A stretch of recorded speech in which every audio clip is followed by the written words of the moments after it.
So our project has been completed and our placement was successfully posted. Now let's see how to gather final analytics. To view final analytics, just click on the title of any campaign and you will see a list of channels where you placed your advertising. To view statistics, simply click on the View Statistics button.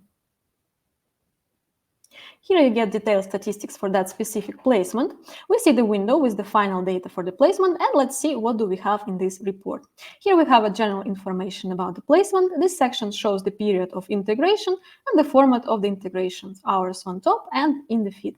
The chart below provides us real-time views of the post and views over different time periods.